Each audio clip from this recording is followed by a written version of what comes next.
বাংলাদেশে এই প্রথম কচুরিপানা শ্যাওলা কাটার এক আজব মেশিন আবিষ্কার করলেন যশোরের প্রদীপ দাদা। 100 জন শ্রমিকের যে কাজ 1 মাস সময় লাগে, তার তৈরিকৃত এই মেশিনটি একদিনে সেই কাজ করতে সক্ষম। তো আসুন আপনাদের একটু বিস্তারিত জানানোর চেষ্টা করি। বন্ধুরা, আপনারা কিন্তু প্রথমে দেখলেন কিভাবে এটা স্টার্ট হওয়ার পরে এটা ঘুরলো এবং এই যে কচুরিপানাগুলো আছে, এই কচুরিপানাগুলো কাটা হলো, একেবারে কুচি কুচি করে কাটা হলো। আর এই জিনিসটার উদ্যোগটা হচ্ছে এই যে দাদা, আপনি তো এটা বানিয়েছেন তাই না? হ্যাঁ। আচ্ছা, প্রথমে কিভাবে এটা বানানোর মাথায় আসলো আর কি? আমাদের এই এলাকাটা ডুবা এলাকা, শ্যাওলা কচুরিপানায় খাল বিল নদী নালা সব বুঝিয়ে থাকে, নৌকা নিয়ে বেরোনো যায় না, চলাচলের কোনো রাজপথ থাকে না।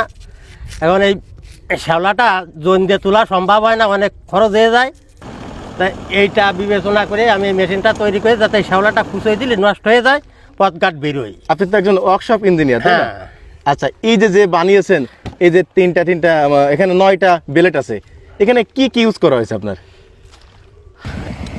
এখানে প্রথমে একটা ট্রলার তৈরি করেছি, ট্রলারের পরে তারপরে 2টা ইঞ্জিন লাগাই ট্রলারটা যাতে চলে সেইটা করেছি। তারপরে এই বেলেটটা কিভাবে ঘুরবে আর কি? শ্যাওলা কাটা মেশিনটা যাতে চলবে তার একটা আলাদা সিস্টেম করে ওইটা চালাচ্ছি আর কি। আচ্ছা, এটা আপনার বানাতে কতদিন সময় লাগছে আর কত টাকা খরচ হয়েছে? এখন এটা বানাইছি তো আজ কিছু কাল কিছু এরকম করে, এর একটা বানাতে অভাবে 1.5 মাসটা সময় লাগে আমার। আচ্ছা, কত টাকা খরচ হয়েছে আপনার এটা বানাতে? আমার এই মেশিনটা করতে 3 লাখ টাকার কিছু বেশি গেছে আর কি। দাদা, আপনি তো শ্যাওলা কাটতেছেন, তা 1 বিঘা গেরের অতিরিক্ত শ্যাওলা হলে কত সময় লাগবে এই মেশিনে? অতিরিক্ত ঘন শ্যাওলা হলে আপনার 1 বিঘা কাটতে 2 ঘন্টার একটু কম সময় লাগবে। আচ্ছা, যদি পাতলা হয় তাহলে আরো অনেক কম। অনেকটা কাটা যাবে। আচ্ছা, বাংলাদেশের বিভিন্ন জায়গায় এই যে জোন দিয়ে অনেক টাকা খরচ করে শ্যাওলা কচুরিপানা তোলা হয়, আপনার এই মেশিনটা যদি তাদের কাছে চলে যায় সেই ক্ষেত্রে কিন্তু অনেক টাকা বাঁচবে না? হ্যাঁ। আচ্ছা, এটা চলবে কি ডিজেল দিয়ে? এটা ডিজেল দিয়ে চলবে। কত সময় চলবে, কত লিটার এরকম? কারণ আমার এই মেশিনটা দেখা যাচ্ছে সকাল 8টা থেকে বিকেল 5টা পর্যন্ত 10 লিটার তেল লাগে 2টা ইঞ্জিনে। তাহলে তো অনেক স্বল্প খরচে অনেক ভালো কিছু পাওয়া সম্ভব। 1 লিটার তেলে 1 ঘন্টা চলে। 1 লিটারে 1 ঘন্টা। হ্যাঁ।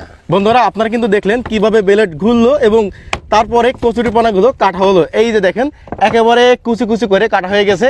এইগুলো আবার মাছাই খাবে। হ্যাঁ, এটা মাছে খাবে। আপনার এই মেশিন দেখে যদি কেউ নিতে চায়, আপনি কি দিতে পারবেন? হ্যাঁ, দিতে পারবো। তাহলে আপনার মোবাইল নাম্বারটা এবং আপনার পুরো ঠিকানাটা বলেন। আমি যশোর জেলার লোক, মনিরামপুরের লোক। মনিরামপুরের শেষে সুন্দলের বাজারের পাশেই আমার লেদার কারখানা। আমার নাম প্রদীপ বিশ্বাস।